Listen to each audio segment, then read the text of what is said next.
Mashallah, mashallah, Allahumma lakal hamdu ilayka al-mushtaka wa alayka at-tuklan wa la hawla wa la quwwata illa billahi al-aliyyil azim. Allah, ja bishin hoxhës këtë në dersin e xumës. Allah. Ja bishin hoxhës këtë.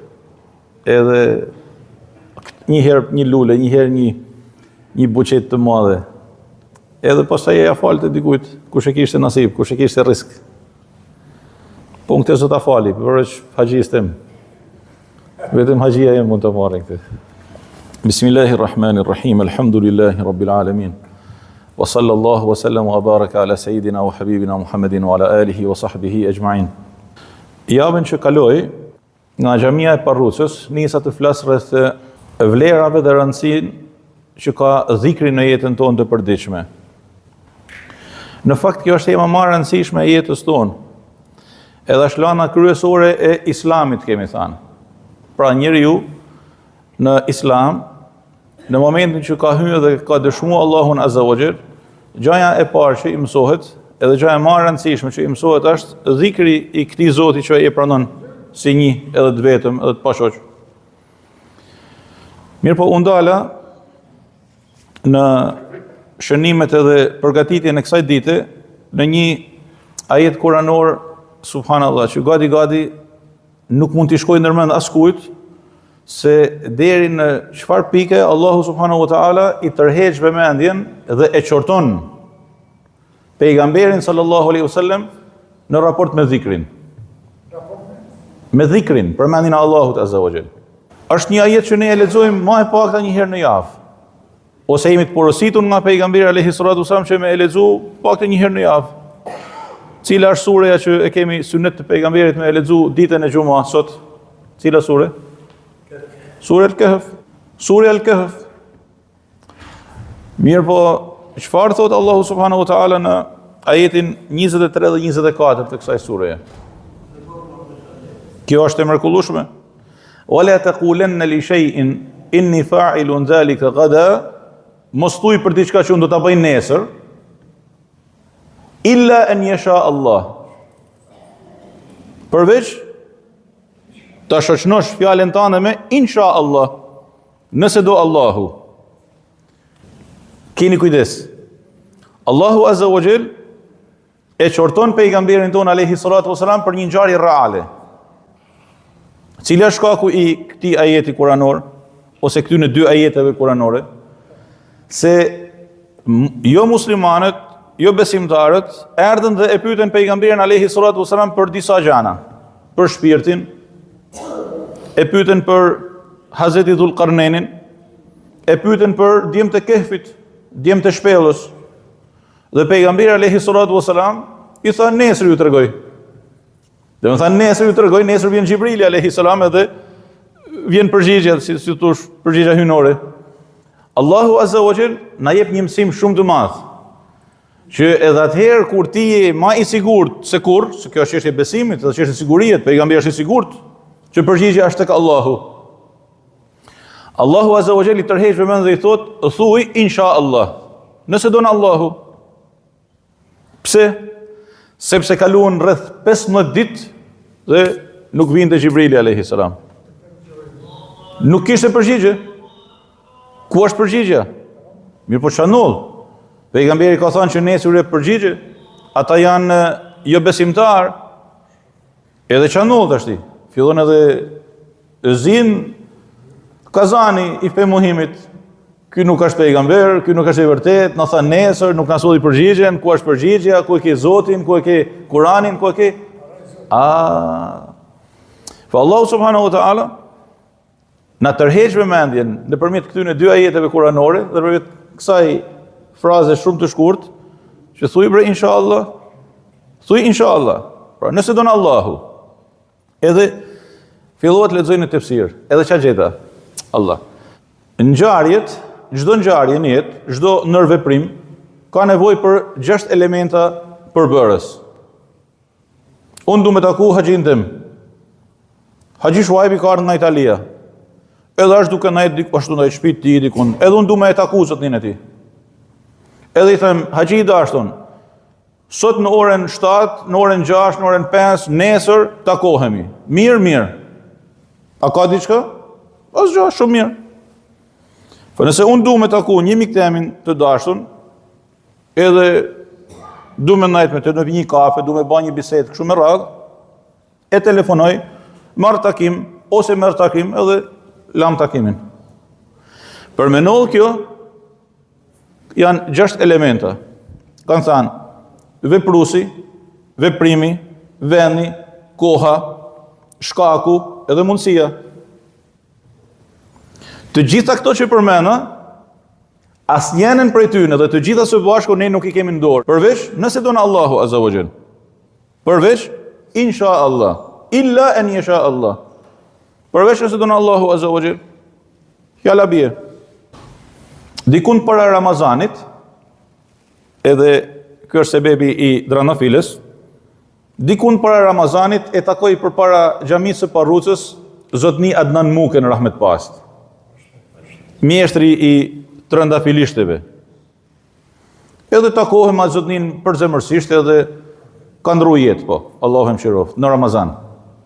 Para Ramazanit e takoi përpara xhamisë së Parrucës. Edhe ndër të tjera i them, zotni Adnan, kam nevojë që kur ta kesh kohën e mujtun, me shku bashkë te xhamia e Plumit, edhe du që me dorën tane me na mjell disa dranafila. E kisha unë një ide ashtu, në një vend të caktuar të xhamisë së Plumit. Edhe thot, inshallah, nëse kemi shnet edhe marsi, thot, sa dalin pranvera me kënaqësinë më të madhe. Në Ramazan, unë isha jashtë vendit, mësoj që ka ndru jetë. U kry. Allahu e mëshiroft. Edhe Allahu e përmend për të mira sa herë që shohim një dranafile në xhamitë tona dhe ku do në baqet tona. Tamam. Iku. Ta ibn Ela me utaku. Mirë po Allah subhanahu wa taala ka një plan tjetër. U kry puna. Nesër du me utaku me filanin. A takohemi? Takohemi. Edhe thu me plot bindje. Do të më inshallah, se nuk e ke në dorë. Ti shkon në takim 10 minuta, një çerek orë, një gjysmë orë, hajër inshallah ku është filani? Mos i gjysmë orë shkruan mesazh, të lutem më bën halal, më ka dalë një punë urgjente dhe nuk jam në Shkodër. Allah. A ka nodhës? A jo nodhës? U thëmë inshallah. Mirë, pse do më thanë inshallah. Me thanë inshallah, për çdo gjë, do të thotë që ti më ken për herë në kontakt me Zotin tënd, ti më i bë dhikr Allahut Azza wa Jall deri në këto detaje. Dhe e kundërta, kanë thënë, ai njeri i cili e hek të dhikr nga përditshmëria e tij është duke i bërë dëm akides së tij, besimit të tij. Sepse duket sikur ky i merr në dorë edhe aftësitë për veprimin, veprusin, vendin, kohën, shkakun, mundësinë, që asnjëri nuk e ka në dorë. Fjala bie. Vendi, fjala bie. Ti elen me utaku me dikën në një vend. Pa prit, bjen tërmet. Bjen zjarr. Ndodh përmytje. Sa javë nuk jemi falë në xhamit tona të kësaj zone ku jemi. Xhamia Tophanës, xhamia e medreses. Në 2010-ën, kur ndodhi përmytja e madhe. Sa kohë? Sa javë? Nuk jemi falë. As vakte ditore, as xhuman, as kështu apo jo hoxh. A ju kujtohet e monumenti? Delshim me varka, haxhi i dashën. Delshim me varka. Prej të kthesa Tophanës aty, me varka, mi u çu njerëzve ujë edhe ushqime, sa kishim mundësi si Miftini. Me varka, krejt zonën e Xhabijes, e Tophanën e tjetër. Po uji ku ishte uji? Ç'a më të bre? Tamam. Po ti thua kam lënë me utakun filan vend, po ba përmytje se ti s'mundesh të shku më në atë vend. E ti shkon me vark, po nuk ka më vend takimit. Tamam. Shkaku. E çon një person të smur të familjes, është shumë i smur, e çon te mjeku, rrugës vdes. A ka raste që ka vdek në ambulancë? Ose vdiq pa shku në spital? U kry. Nuk ka ma vlerë. Mundësia, forca. Po ju marrë një shembull kështu paksa edhe larg xhamisë edhe për rreth realiteteve të dashtuna të sportdashësve, me kënë se kemi këtu edhe atletë edhe dashamirë të futbollit, por jo vetëm. Një lojtar, më i miri futbollist i kohës. Një moment saktum bën me shenjë nga trajneri dhe thot, unë se vencu, hejë për inshallah, tërheqje muskulare. Nuk ka ma forcë me lviz. A është kështu apo jo i dashur? Atë ka nozët një sanën në njëherë, tu ba vrape edhe me pas tërheqje muskulare, zotnia jote? Ti jo, apo ti po? A? U kry puna. Nuk ka ma forcë. Po që nolli? Nolli se nuk ka në dorë as veten e ti. Në momentin që i duket veti ma i madh, edhe ma i realizuar, ma i plot, një atëherë Allah Azza wa Jall të tërheq paksa veshin. Një tërheqje e vogël muskulare, ti bjen për tokë. A është kështu apo jo? Prandaj Allahu subhanahu wa taala na tërheq vëmendjen nëpërmjet këtij ajeti që me shtu sa më shumë dhikrin në jetën tonë. Sepse dhikri të dashurit e mi është shërim edhe për lëngatat e shumta të jetës. Dhe më thanë, mund tjetë njeriu në kushtet ma të vështira të jetës. Mund tjetë në skamje, mund tjetë i varfën, mund tjetoj në kasolle. Mirë po, me dhikrin e Allahut Azza wa Jall, i bëhet kasollja kështjellë mbretnore. E mund tjetoj në kështjellë mbretnore, por pa dhikr, i bëhet gjithçka monotone. A nuk nëgjojmë sot në realitetet perëndimore, për sa edhe milionerë, të cilët janë vetvra? Po pse vetë vritet një milioner? Mirë po përkashi, a keni një gjuhë që një besimtar xhamiet me tespi në dorë, korrekt me dhikrin e tij, është vetvra? Kur? Asnjëherë. Edhe kur s'keni me një gjuhë. Pse? Se këto,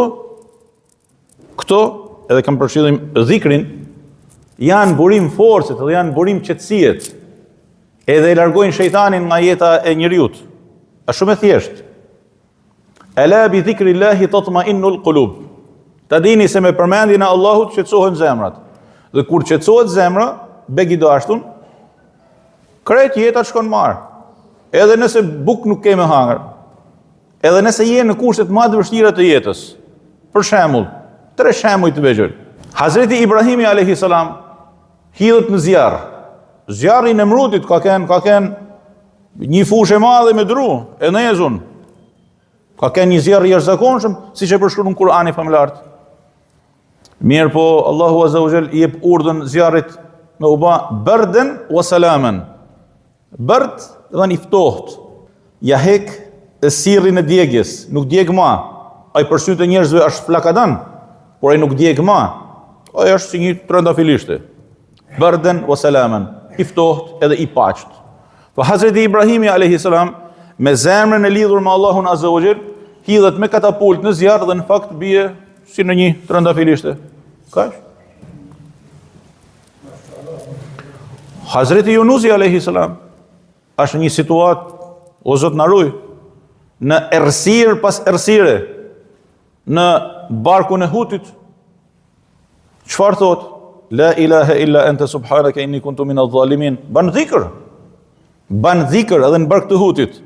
Allah Azza wa Jall thot, e shpëtuam, ja larguam hallin edhe atë gjendje të vështirë në cilën ndodhej.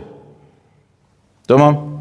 Mirë po thot, kështu bëjmë edhe me besimtarët, ata që bëjnë dhikr, ata që në përkujtojnë, pra nuk qenë ka thjesht vetëm për Hazreti Yunusin alayhis salam, ai është shembull në këtë rast. Ta i shembulli më i plot. Kush për ju ka pa provë me shku në shpellën e Thaurit? Është një shpellë në një zonë shumë të lartë, në Mekë, shumë e vogël, shumë e ngushtë. Pejgamberi alayhi salatu wasallam me Hazreti Ebu Bekrin brenda. Hazreti Ebu Bekrit i shkojnë lot, është i friguar, thotë xheri inshallah. Thotë pasha Allahun, pa me pa ndonjërin prej ty në poshtë këmbëve ti na gjen. Pejgamberi alayhi salatu wasallam buzëqesh. Është kret i qetë, është kret i relaksuar, siç i themi me gjuhën e sotme. Çfarë i thot? La tahzan, inna Allaha ma'ana. Mos u dëshpëro se Allahu është me ne. Zikri për zikri. Zikri është forcë. Zikri është forcë. Zikri është motor zhvillimi. Është energjia që man motorin e besimit realisht. Për sa më tepër që njeriu ka një virt të përditshëm, edhe e respekton atë, aq më tepër marrësi dhe bekim dhe mi të gjitha rahati ka në përditshmërinë e tij.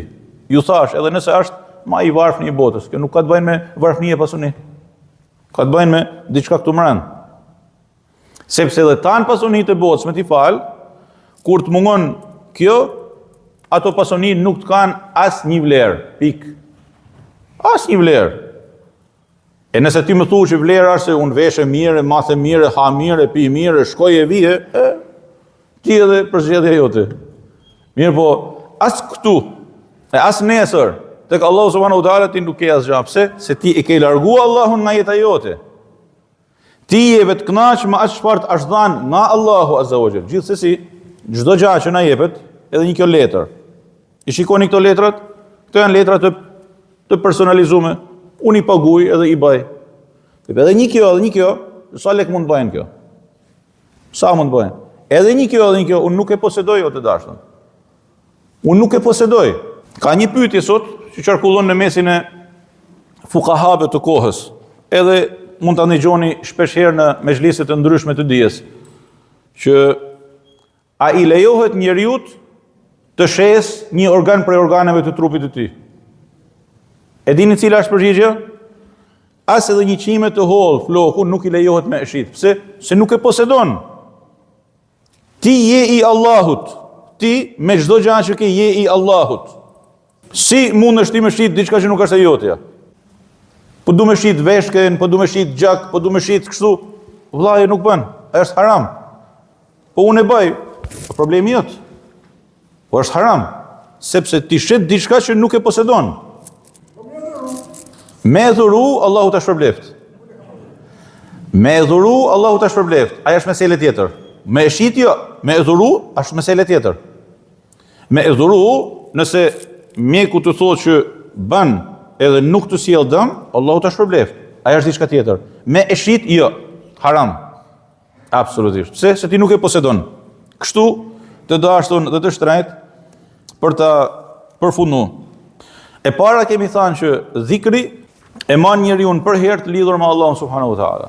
Dhe me thënë, nëse ti don një adhurim i cili të man gjithmonë të lidhur me Zotin tanë, i cili të falë për herë qetësi, rahati, e largon shejtanin nga jeta jote, nga shtëpia jote, nga biznesi jote, është dhikri i Allahut. Është dhikri i Allahut. Prandaj pejgamberi alayhi salatu wasalam çfarë thotë? Ela unabbiukum bi khairi a'malikum. A t'ju tregoj për ma të mirën e veprave tuaja. Wa azkaha 'inda malikikum. Edhe ma e dashtuna dhe ma e pastërta dhe ma e lirta, e ma e mira tek Zoti juaj. Wa arfa'iha fi darajatikum. Edhe vepra që ju nalson më së shumti në gradet tuaja. Allah. Ma e mira adhurimeve, ma e dashtuna tek Zoti, ma nalësusja në gradet e tuaja. Po, prit. Wa khairin lakum min infaqi dhahabi wal warq. Edhe ma mirë se sa me shpenzu krejt pasunit tuja, flori, argjend, që të keni. Edhe ma mirë, wa khairin lakum min an talqaw aduwakum. Edhe ma mirë se sa me kenë në fush betejat e gjihadit, ku përballeni me armikun tuaj. Edhe është nes beteja. Edhe o vriteni o ju vrasin. Allahu ekber. Çfarë është më kjo vepër kaq e madhe? I thanë, pa tjetër o i dërguari Allahut, tha, dhikrullah, kaq, dhikri Allahut. Allahu ekber. Dhikri Allahut. Prandaj Allahu azza wa jall teksa na thot në Kur'anin famlar që o ju të cilët keni besu, bani shumë dhikr Allahut. Kanë thënë ulemat ton, edhe mufesirët e Kur'anit, nuk do të gjeni në Kur'anin famlar një urdhër për shtimin e një adhurimi më shumë se sa urdhëresa kuranore për shtimin e dhikrit. Ai që neglizhon dhikrin, në fakt i ka badam vetës e ti, zemrës e ti, rahatisë e ti, qetësisë e ti, edhe ka lanë masdore një pasuni shumë të madhe, të ashtan, ja ku e keti, thu, po mirë. Po mirë. Prit atëherë. Prit. Prandaj pejgamberi alayhi salatu wasalam, dhe me këtë e përfundoi mezhlisin e kësaj dite, ju thoshte sahabëve, siç transmetohet tek Imam Muslimi, por jo vetëm, thot sabaqal mufarridun. Na e kaluan muferridunët. I thanë ja Rasulullah, kush janë muferridunët? Tha, adh-dhakirun Allahe kathiran wa adh-dhakirat. Ata burra që shumë i bajnë dhikr Allahut, edhe ato gra. Dhe me thanë, ai që i bajnë shumë dhikr Allahut, i kalan targen kujdo që ka mrapa. Ai që i bajnë dhikr shumë, ja ka kalu të gjithve. Po unë falem shumë natën, po unë agjëroj shumë nafile, po unë Allahu ta pranoft. Allahu ta pranoft. Po unë baj këte, po unë jep, po unë baj... Allahu ta pranoft i lumi ti. Një shpërblim shumë i madh. Mirë, po ai që bën dhikr, ja kalon të gjithve. Ne e kemi këtë lanë kryesore të fesë, të besimit, mos ta lajmë masdorët të dashurit e mi. Se nëse e lajmë masdorët, ja realitetet tona, realitetet e përditshme të këtij vendi ku jetojmë janë dëshmi e mungesës së dhikrit. Mirë, po a do të thotë se jemi në gjendje pesimizmi? Jo. Për herë në mesin tonë ka njerëz për shkakun e bereqetin e të cilëve Allahu subhanahu wa taala na jep edhe shiun, edhe bereqetin, edhe marsin, edhe bekimet, edhe Allahu inshallah taala na e ruan këtë mirësi dhe këtë bekim pafundësisht ne edhe fëmijëve tanë. Allahu ju dash dhe begatoft. Walhamdulillahi rabbil alamin.